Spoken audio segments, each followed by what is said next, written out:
All right. Well, welcome back, everyone. Thank you for just starting the morning with a very engaging activity. We're going to move into the portion where we start to talk about bereavement, grief, and loss.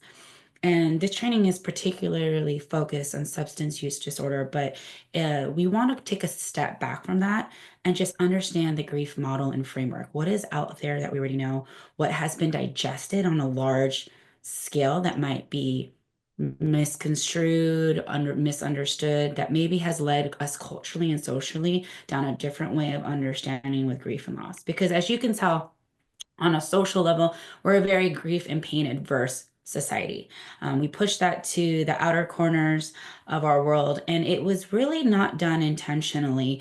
But if we think back and reflect back from an anthropology perspective, there used to be a lot more time for this process, right? So if you go back 100 years before the Industrial Revolution, a little over more than 100 years now, before when people died, the funerals and the process would be in the home, right? You would go to their home, their living room.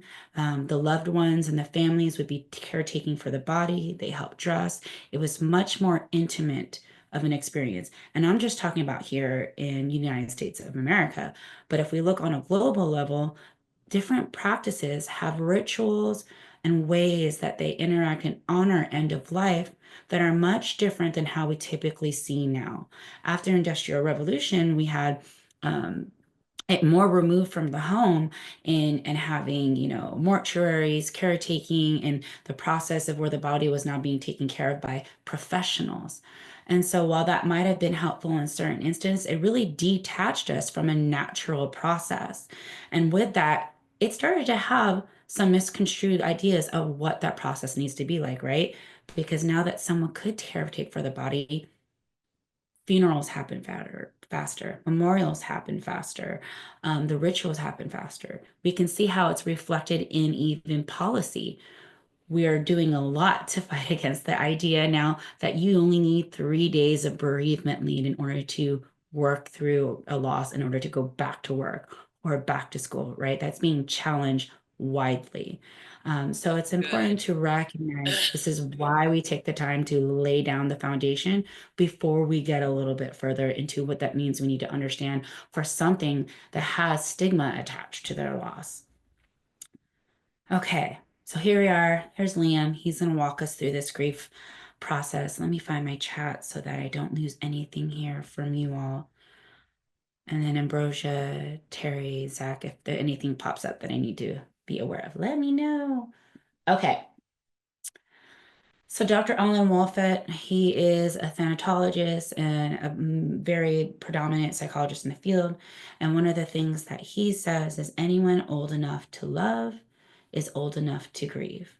And so I want to just anchor on that again, like how we anchored in the beginning of the last morning on the children, that this is what we're holding to fold into, right? That children are included in this process. And what do we need to be aware of? So we take their development and their needs into consideration as we're hoping to move forward after loss with a family and provide resources and tools. So according to the Children Bereavement Estimation Model, this can be found on Judy House website. They're an organization out of Denver that has partnered with New York Life Foundation, and what they really did is collect the data on just grieving children and the prevalence that's in our nation. And what they found is 1 in 12 children for the state of Illinois will experience the death of a parent or sibling by the time they are 18 years old. That number more than doubles by the time they're 25. So when we think in those early ages of development, they have experienced a significant loss. Now, if we want to be mindful to the fact that this is talking about a nuclear family of a parent or sibling, and make sure to include and not quantify that it could be many people could be considered a significant loss that has an impact like that. The number actually changes to 1 in 5. And so when we start to look at that number, we see it in our classrooms, we see it in our families, we see it in our systems. We might have been that 1 in 5.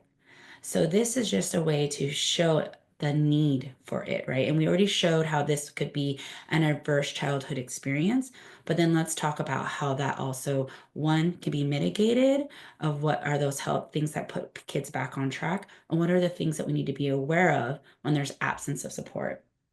So before we get into that in its entirety, I'm going to pause here. I want to show just the beginning of Speaking Grief.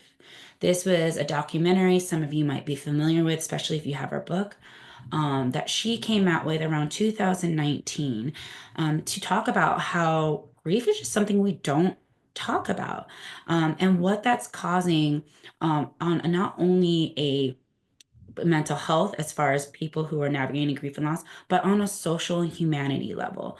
And so we're only showing the first beginning part of this. If you're interested, this is free on her website at speakinggrief.org. This program was made possible with philanthropic support from the New York Life Foundation. Kai had felt sad before, but this was different. Something more. Mom didn't show it, but she was sad too. Without Kai's dad, their whole world was turned blue. But this didn't mean they'd be frightened forever. Brave sometimes hides in the strangest of places. For Kai, that place was a sweater.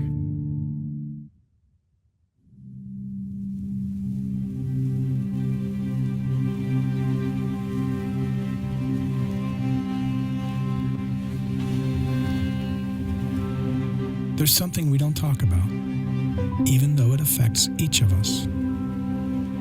All of us. It's something we carry wherever we go, the inevitable result of losing the people we love. That something is grief. Even if we're not grieving now, we carry the knowledge that someday death and grief will visit us and the people we care about. But we try so hard to avoid it.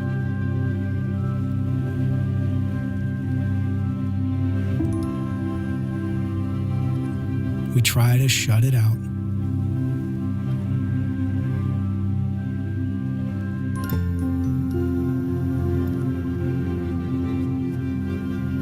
We mean well, but we don't know the right words to bring comfort.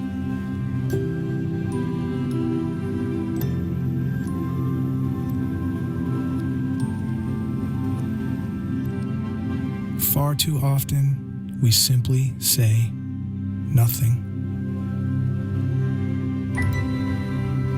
We need to get better at grief.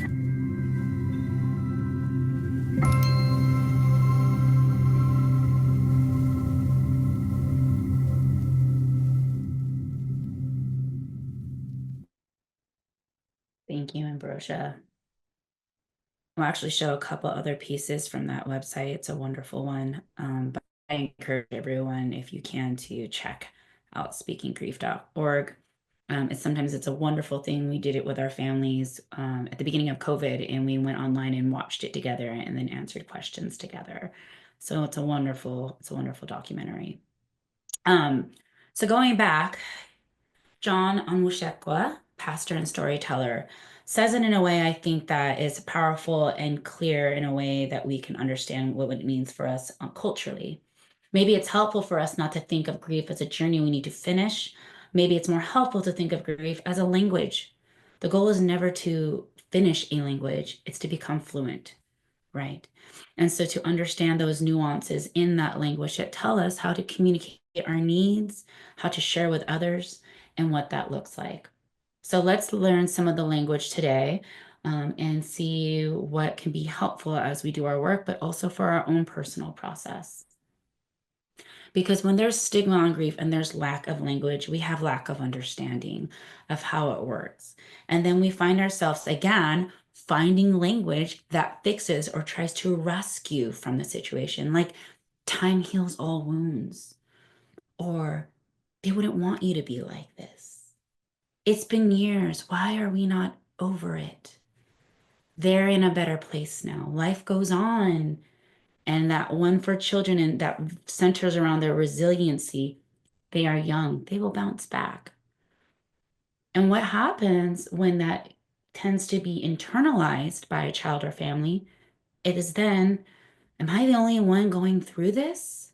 Well, then when will this be over? Because it's been years and I'm still feeling it. What is wrong with me? And how come I can't get over this? It must not be okay to cry or show the feelings because too much time has passed. Or I have to be strong and hide how I feel because that's what's expected. So, if this is what's happening when it's misunderstood, what kind of framework can we reintroduce to help it? Because this is how we typically want grief to work, right? There was an end, tell me where it's going. And then what we find is grief is actually pretty messy. And so, some of this comes from research that was misinterpreted and digested over time on a cultural and global level. So, Elizabeth Kubler-Ross is a very, very important person in the field of death and dying. And so, during the time about 50 now, 55, 60 years ago, she came in and she actually was doing a lot of work of helping people understand what it meant to provide support and care and research around people who are not only approaching end of life, but for the bereaved. And so she did a study that was on a controlled population of Caucasian males who were approaching their own end of life. Through that process, she recognized 5 stages, which was the DABDA, the denial, anger, bargaining, depression, and acceptance, right? And then this framework got taken and applied to the bereaved population because at the time there was nothing else. They're like, oh my goodness, there has actually a way to talk about grief and death and dying. This 5 stages is a model we can use. Let's use it on the bereaved population. In sharing that, you can hear where there might be a disconnect of how that should be applied and how it was utilized. These are not the people, we are not the people who are approaching our own end of life. We are all not Caucasian males. We do not geographically live all in the Midwest. It had limitations on how it was being utilized. But in the absence of anything else, it was taken and utilized that way. In fact, so much that Elizabeth Kubler-Ross came out afterwards and said, this is actually not the intention of how it was supposed to be utilized. But it spread like wildfire. So that is what happened with that study. And in place of that, there had been many professionals who came out afterward who tried to include additional ideas of stages as well as new framework that we can utilize. Because what happened is when we anchored in this idea that there is these progressional stages, when people felt anger again, they started to look at their process of what am I doing wrong? How come I'm not fitting the model that moves me through DABDA appropriately? And we wanted to show something that was more fluid in its process. And so I just want to take a minute to educate and recognize that she is still the contributor that it was, but how it is molded over time has changed. And we can see that on a cultural level. We hear stages in movies, in music, in how people talk on the daily. So we see how this has been digested into culture. So something I want to utilize in place of it is the dual process model of coping with bereavement. This is my adaptation model from Strobe and Shute. And so what this says instead is that after someone dies, life experiences oscillate between this loss orientation space and this restoration oriented space.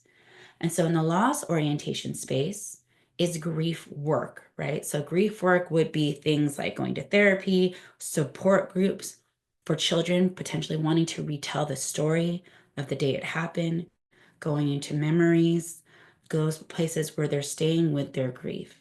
The intrusion of grief is maybe when their grief is activated, right? So when all of a sudden they smell smells that remind them of their person or places.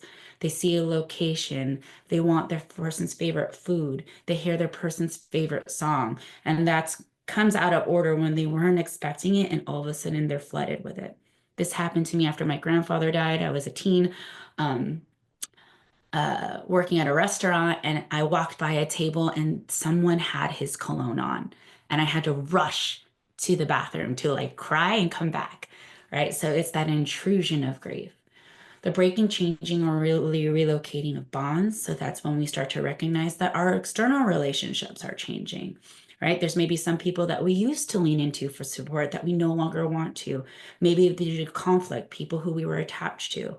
Oftentimes I would hear with kids is that there might be feuding amongst the siblings, but in that their cousin became detached from them because they were young. They had no control of pulling their cousin close. And so they lost their support system because other factors were pulling them apart.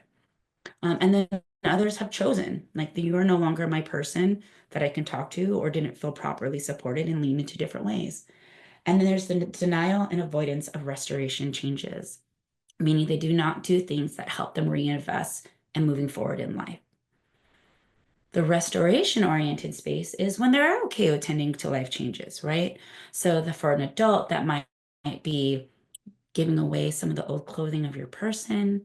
That might be going back to school or starting a new job for a child. Doing new things might be trying to try things without their person for the first time. They're welcoming distraction or avoidance of grief. Sometimes when we see avoidance and denial, we're like, well, isn't that a bad thing? And just in like language, or to give it context, think about if you've ever had a really, really rough weekend, and then you have that friend that comes in on that Sunday morning and says, come on, let's get out of bed, let's go get some food, let's go to the beach, let's have some fun, and let's just do something else. And you welcome that distraction, you welcome that avoidance of the grief. That's more of the oscillation it's talking about. And then you explore new roles and identity. We change after our loss, right? There's a part of us that changes. And so you start to explore what that identity is. And so, what this model is saying is neither of these are wrong. But then, after you experience a loss, it'll be natural to oscillate back and forth between these two spaces as life goes on. And that squiggly line in the middle looks different for everyone, meaning you might have one child who is saying, I want to apply to college and I want to do these things, while the other child is retelling the story and searching Drinking and lots wanting of to be in fluid. that space. So to recognize neither of them are in the wrong space. And it's not, we don't need to force this child to go do grief work if they're feeling in the restoration space. And the child who's feeling doing their loss orientation space does not have to be pushed into restoration. How do we create space for both experiences? How do we let them know that's okay? And to recognize even the caregivers might be in a different place than their children. So this oscillation goes back and forth. And so what it does, it mirrors that big squiggly line a little bit better than that linear process, right? And so it really normalizes that this is supposed to be a unique process and ongoing. There's no little solid bullet point. There's an arrow that says this will go on for the rest of their life. And to be particularly mindful for children, that this actually moves also with the development, right? So if we can think of some ways that that might look like for children, you can pop it in the chat, but I'll give some out loud and it might jog even more, is that when a child who experiences a death of a parent when they're in sixth grade, all of a sudden when they graduate, that might oscillate them back into a loss orientation space. And then they try and go for their first college and job, and then they get an interview, and where they thought they would be with their person talking about what that would look like, they sling back into the loss orientation space. And then after they get their job and now that they might be looking for a partnership, their person's not there to witness them passing their person's age. That might bring them back to a loss orientation space. So it's meant to be fluid. And we also, for children, need to think about how that interacts with their development. So, what is the takeaway from looking at that in particularly? Yes, getting married, prom, graduation, their own parenting. Yes. Getting married, having their first child, absolutely. Jessica, Shay has her hand raised. Oh, hi Shay. Go right ahead. Thank you. Um, I think this is really helpful to look at, but one of the things that I also have learned over the last couple of years as I work in the DCFS realm. And we talk a lot about kids having that one support, that one person, and how that can change their trajectory. And while I think we need to handle all grief with care, myself as an adult who has now lost that one person that helped sustain my trajectory, that grief has been different than any other grief I've experienced, and it's been more challenging. And I think, thankfully, I'm an adult and I've had multiple opportunities in my life to deal with that. So I think that's an especially challenging thing for a child that loses that one safe, stable person, whether it be through death or just the changes that occur in life. So No, thank you for sharing, Shay, and bringing contact, additional context, right, of things we have to consider. It folds in kind of what we were talking about yesterday about living losses, about separation of relationships, even in that loss orientation space, whenever it labels avoiding or breaking or changing bonds, that is another loss that occurs, right? And so to recognize as that line is going, that's for one particular maybe experience. But as we go, we get more losses. And so there, even for one person, there could be multiple lines going. And so we call that cumulative loss. And recognizing that, sometimes when that cumulative loss happens, what you are navigating, it's an intersectionality of maybe losing a person, losing your specific person, as well as other components. And so I appreciate that you folded that in, as just to bring awareness, especially for children, right? We talk about them not existing in this vacuum, what we have to be aware of. When there's another loss, applying to college, simply having a really good or bad day, right? I love, Michelle, that you said that, because also incorporating the idea of not just these macro events, but they're the micro ones too, of, you know, my person used to pick me up from school every day and now they don't. Or, you know, the dinner table is now being set differently. The small changes in routine in the daily, as well as the big events, the empty chair at the table. Yes.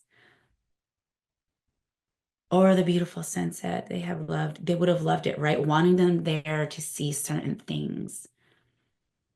Just going through anything and not having that person to talk or share with, right? I would have called my person right now when I got this news, or this is a time they would have told me the right thing to say, or how they would know how to help me work through this problem. Yes. Show the anticipated event. Yes. I love that we're folding in also the smaller pieces that, because I think there's a lot that's done around when we know big events didn't come in. Like I always do grief in the holidays because we see that anticipatory feelings of what can happen as we're trying to renavigate transitions. But then on a Tuesday, when, a bill comes and that mom is like, my husband used to pay this bill and now I have to pay it. And that elicits a great loss response. Seeing close friends that remind him, attributes from other family members that remind you of your person. Still getting mail in their name. Yes. Yes. Right. We start to see the context of this oscillation, not just in big events, but also how we move throughout our day. The anticipation of an event. Oh, Michael, yes. It's more draining than the event itself. So, what is this model trying to share with us that we can take into our practice or even into our homes as we are working with our own children or the families we serve? It's not a linear process, which means that there is no fixed way that this needs to look like. We can let go of the idea of a right way. It is not the same story for everyone. That oscillation line looks different. And depending on that line or that loss, the oscillation line will look different again, even within the same person. It's not predictable. We don't know where their loss is going, right? So if they went in denial, that doesn't mean they're going to go directly into anger. They might never feel anger. There actually might be more relief depending on what that feels like and what the situation was. It is not something to cure or fix. How in alignment is that with substance use disorder? Understanding this is not something that someone needs to cure. It's not a child's responsibility to cure. And grief is not same for children as it is for adults. And we'll go more into that in a little bit in the developmental way of what that looks like. Avoiding people. Yes, Barb. Okay. And so the universal realities of grief is something that was formulated by Pamela Gabay. She's a dear friend of mine and was my first supervisor 15 years ago. And Andy McNeil, he used to be the president at the National Alliance for Children's Grief. And what they did is like, if we're saying and recognizing this is a unique experience, what are some anchors that we can utilize in understanding what that means? And they came up with these 5 areas, these 5 domains to look at and take into consideration. And the first one is that it's personal.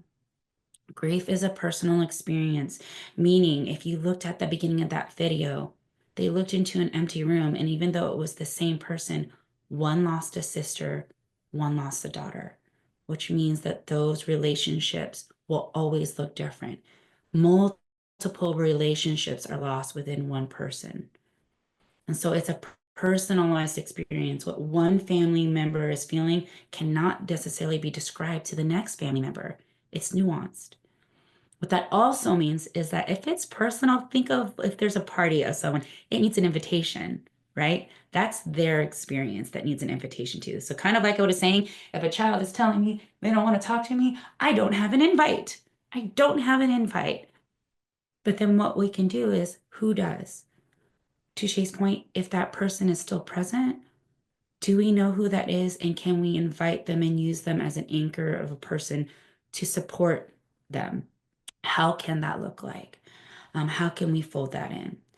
And to recognize children in particularly don't tell you, like, they don't send you out a little note that says, I want to talk about my grief. Come and visit me. No, they call what I do call, they drop nuggets. They drop grief nuggets. And it's up to us as the people in their life to be aware when that nugget is being dropped. So the example I give is when I was at bereavement camp. I was leadership and I was in line. We were having lunch and we had all the good food, right? We have all like the camp food, spaghetti, macaroni and cheese, pizza, everything lined up. And I'm in front getting my food and there's this little girl behind me. And as we're getting our food, I just hear her saying to the ethos, she's not looking in any particular direction. She goes, my sister loved mac and cheese. My ears perk up. And I turn and I drop to her eye level. And I'm like, your sister loved mac and cheese? Yeah, my sister loved mac and cheese, but she would throw ketchup all over it. And I hate ketchup. So I'm going to eat it for her, but I'm not going to put the ketchup on it because I think that's gross. Oh, so you used to eat it all the time, but your sister, when she would eat it, would throw ketchup, but you're not going to do that. You're going to eat it without ketchup for her. Yeah, I'm going to eat ketchup for her right now. Okay. I had an opportunity to learn a little bit more about this little girl's sister, and she got to share a story.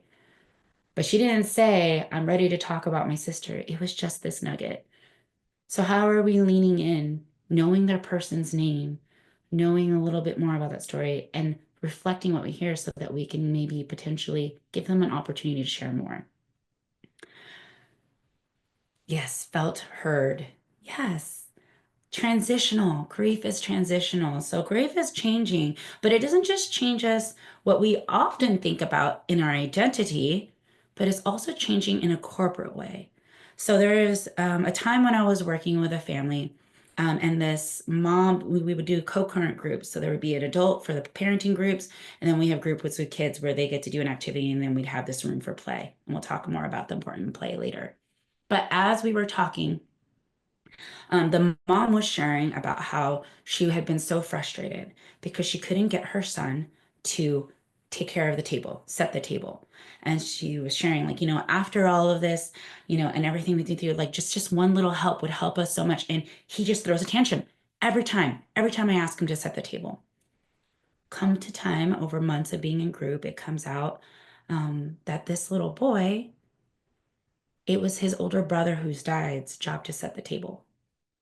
And so taking on that role felt really uncomfortable for him.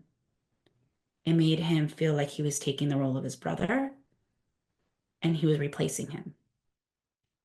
Small routines that change in a child's day are actually could be really tied to their grief and loss.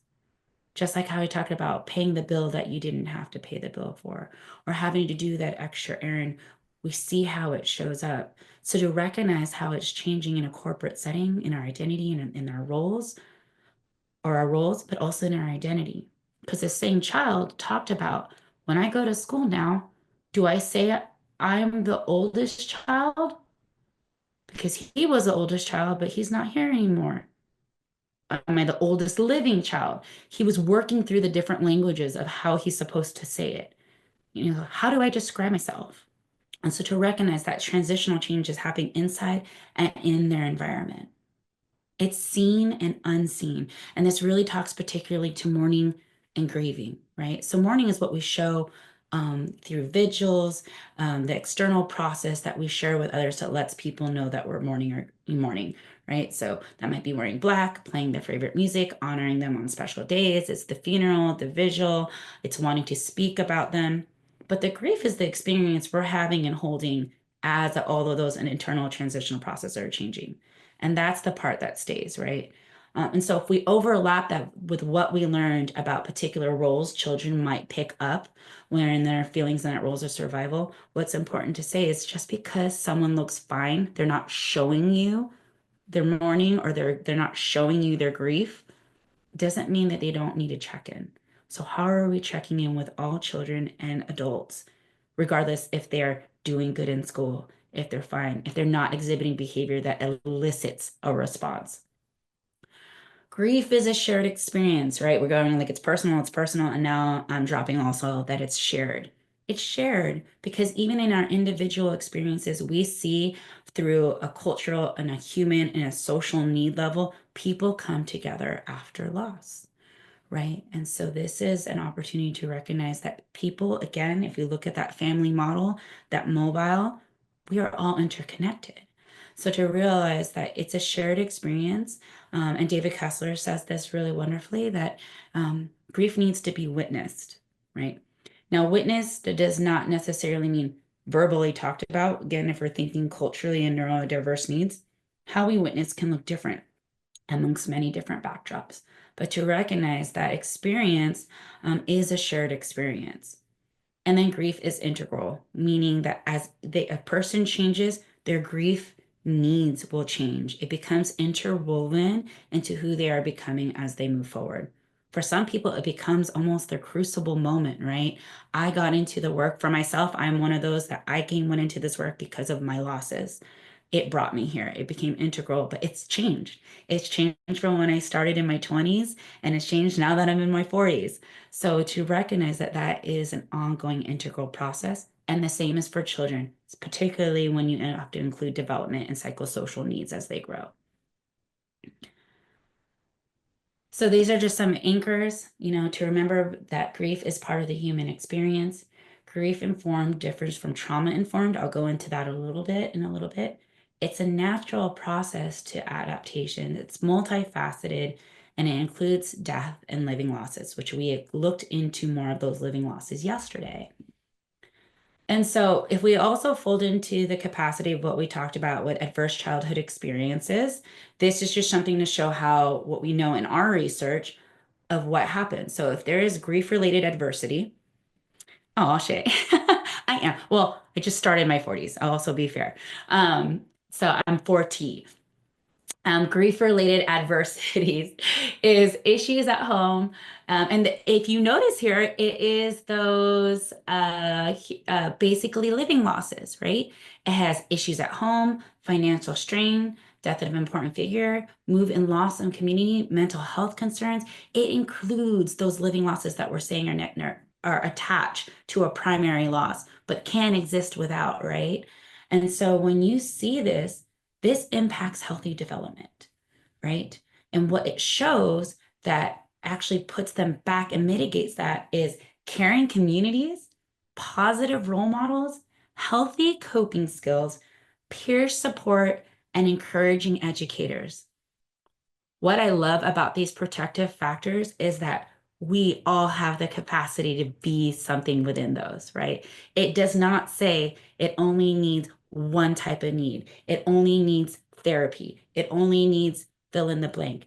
These are ways that we can make it nuanced and provide us options that empower communities, whether you're a teacher, a counselor, clinical, a doctor, whatever. It's one of my favorite things about camp was that when we came to camp, I saw people from every single type of life come together to support children. And guess what? It works. They felt it. So some of the factors that we have to recognize that when there is those adversities that push them off development, these are some risk factors that we start to see. And William Warden, who did a Harvard Children Bereavement Study, basically followed a group of population of children who had a parent loss. And what he saw was in the first year, there was an increased risk of everything here listed below, which may not feel surprising. But what was interesting that he recognized is in the second year, this number didn't go down, it went up again. And what this really taught the community in his research is that children and family need ongoing care. And what we typically see on a cultural level is there's a lot of support within that first 6 months, right? Of navigating the fog of after loss. And then there might be additional support as we recognize that families are going through their firsts without their person. But then in year 2, support drops. And this also becomes where families recognize, and this is my new normal. And so that disparity actually creates more risk factors. And so what this has told us, both in education, in counseling, all these components, are what are we doing to create ongoing care? Yes, it's a wonderful study. And so one of the things that we have, and it's in the toolkit, is the National Alliance for Children's Grief. We worked on these particular documents. I was part of this workshop that we created a bunch of material for educators. And one of them was kind of similar to an IEP. You know how an IEP lives for children who have additional needs? We've created a BPOC, a bereavement plan of care, so that if you can use this document, it can live in their acumen and it helps recognize, oh, okay, there was a loss that occurred here. They've gone to grief group before, and these are some services that were provided to them. But instead of this child having to retell their story every year of, no, my dad can't sign that permission slip because he's not here. Or no, I don't live with my parents, I live with my grandparents. That there's something that lives in their acumen that helps build on support instead of reintroducing it each time. So just know that you can find that through the toolkit, and it's a really helpful resource. So what do we have to recognize about the nuances that make each, it is in, if you look in the toolkit rows, the National Alliance for Children's Grief, and you go under toolkits, you'll see it there. You can even put in, I think it's called bereavement plan of care or school ones. And so it's attached in that area. Thank you, Ambrosia. Okay. So grief has layers. Why do we introduce this? It helps to introduce the nuances that children are living with, right? So if grief has layers, the first one might be who? Who was the person that died to that child? Was it a parent? Was it a sibling? Was it a grandparent? Was it a friend? Was it an uncle? Was it a cousin? What was their relationship? Were they close? One of the things that I remember, again, coming from a collective culture, I remember when my grandfather died. My husband asked my grandfather for my hand in marriage, not my dad, because of just he was the godfather of the group. And so, but when he died, I heard everyone tell me like, oh, it was just your grandfather. We don't know. We can't quantify people to the person. And so who is that person who died? How did they die? And also importantly for children, how were they told? Did they know the full details? Were they there? Were they present? Was it a person who died from out of order death? A stigmatic loss? Was it a terminal illness? Those are factors that tell us about the layers of their loss. The age, not only of the person who died, but the age that it's experienced by the person, right? A child who's 6 will see the death differently than a child who's 12. Same thing with a child who is 16. How are we taking that into consideration? The person who died, if they didn't die of old age or in their later stages of life, a child who sees a parent die who's only 30 or a sibling die who's only 3 years older than them, it disrupts their social norm that you die when you get old. So what does that mean? Does that mean I can die? Who else can die? Their support system, right? So we've talked a lot about this and understanding the importance that a support system has in helping them have protective factors, skills, opportunities to share in their life. And what does that support system look like? Is it accessible? Is it healthy? Some people have a support system, but it has unhealthy coping, maybe unhealthy communication and patterns. What do we have to take into consideration about their support system? Culture, right? We talked about culture quite a bit. So we understand that culture plays a component in how people understand loss. Mental health, if there's additional mental health challenges, right? So one of the things, if there's ever a dual diagnosis within the family or for that particular child, what we would do is make sure that that need is met before we open up and go into their grief process or story, right? So if there's anxiety, depression, need for medication or other components, how is that being responded to so that if we go into their story that they are taken care of in that capacity? Their past experience of loss. Some kids have a lot of experience with loss. For some, this might be their first one. What can we take into that consideration? Their family dynamics. We talked about that yesterday. And then secondary losses. What else are they experiencing because of this death? What else has changed for them? Do we bring in enough opportunity to recognize that for them? And then their personality. Each child has their own temperament and personality. Here's where I'll even talk about instrumental versus intuitive grief. So you might, for an intuitive griever, and this exists on a spectrum, it's not your one or the other, but an intuitive griever is someone who can sit in their fields, talk, they can sit and reflect and share their story.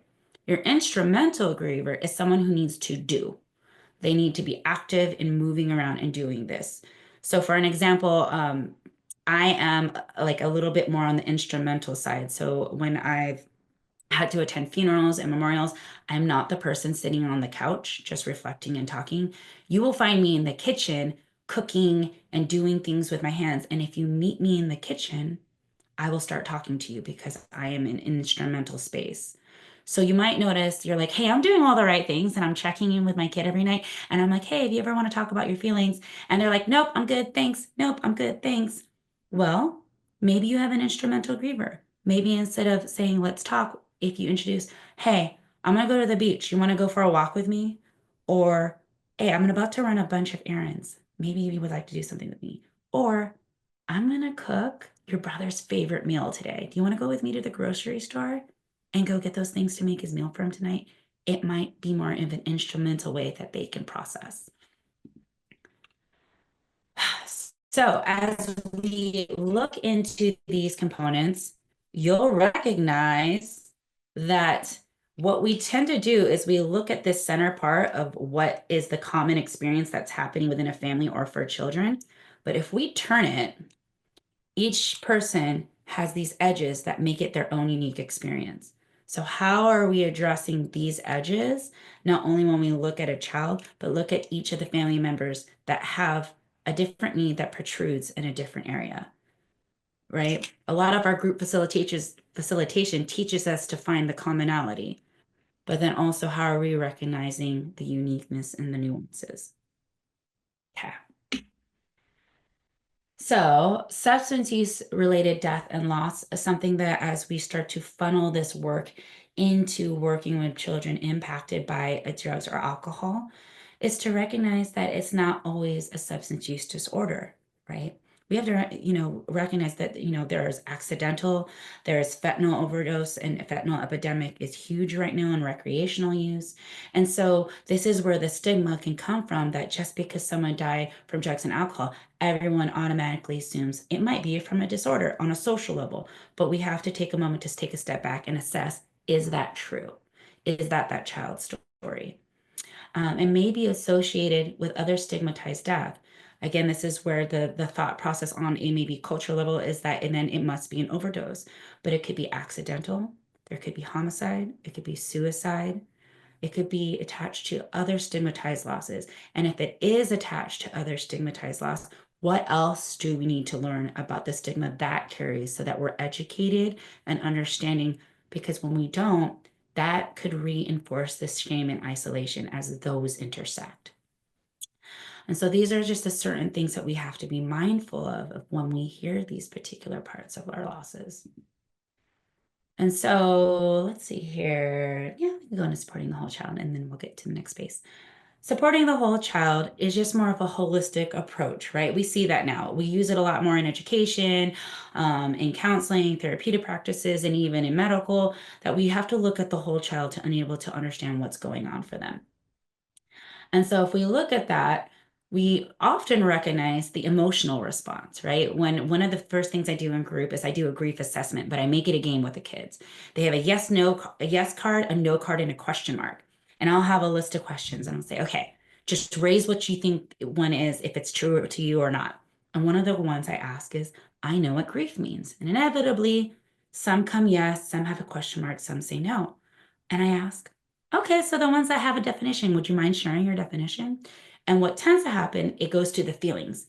It's the feelings after someone died, the feelings after someone died, which is true. But if we're going to recognize the whole body, this is where we have an opportunity to educate further. Yes, you're right. It does impact our feelings and our emotions. But what else? So here we have listed just some emotions that they could be felt. It is not exhaustive. We know that this is an ongoing and all of them are okay. They're not meant to, no feeling is bad in the sense that it just tells us what we need, right? But we can also most see here from what we saw yesterday, and I'll highlight it again, maybe certain feelings that are more prevalent when it's attached to a stigmatized loss, like anger, or rage or guilt, shame, maybe relief, maybe apathy, frustration.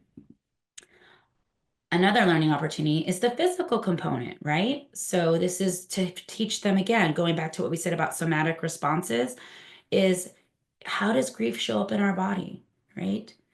Who else has had that after a loss, that days of sleep where they couldn't get out of bed and they were just tired?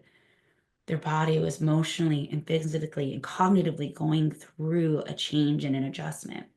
It might appear in restlessness, change in appetite, weight change, fatigue, chest pains, difficulty breathing, tightness in throat. Reese, I saw your hand go up.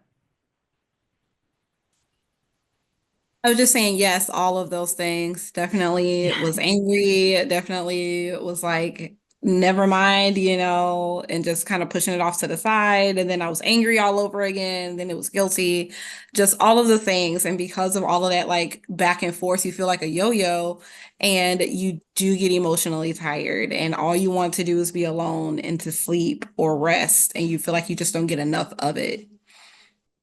Yes. I got chicken skin in just hearing that oscillation because it's a toll on the body, and to recognize the emotional experience puts a physical toll, and helping kids create that connection, right? Because it's like, what is wrong with me? Why can't I go through these process? Why am I feeling this way when I'm not sick? Or what tends to happen, this is where we do a lot of education with nurses at schools. When nurses have kids that come to their office and say I have a stomach ache or headache, but when they do all of their assessment checks, they're fine, that maybe create space to recognize and check in. Well, maybe they're physically not sick, right? It's not a cold or a fever or flu, but have you taken an opportunity to do an emotional assessment with them? Is there an opportunity to maybe look in their acumen and see if they're navigating? Did they get a handle with care notification that you need to be aware of so you can actually create space and acknowledge and validate that they are going through a physical response? So these are the things that we attach to. Recognizing that it's also behavioral, right? So going back to what we saw in those roles of survival, but also recognizing they could be sensing their loved one, the needing to retell the story, being excessively active, creator building items or projects. That's me again, instrumental. Whenever there's been death or a major loss, my husband's like, Jessica's gonna build a couch now, or she's gonna make a chandelier. I just make furniture.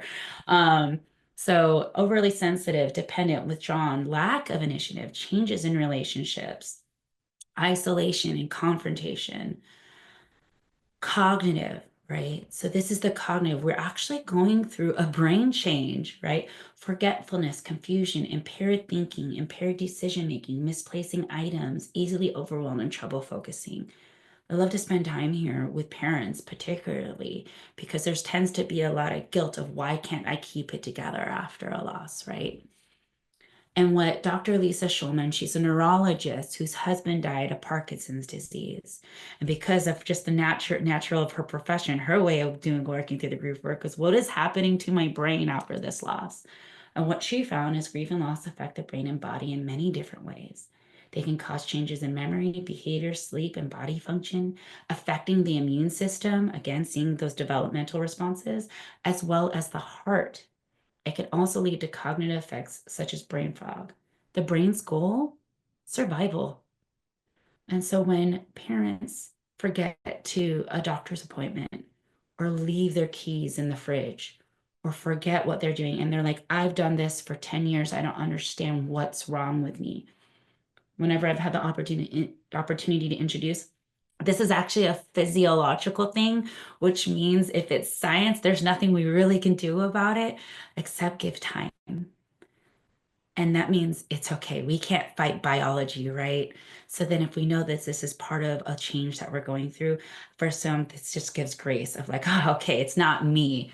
It's the change. It's cognitive.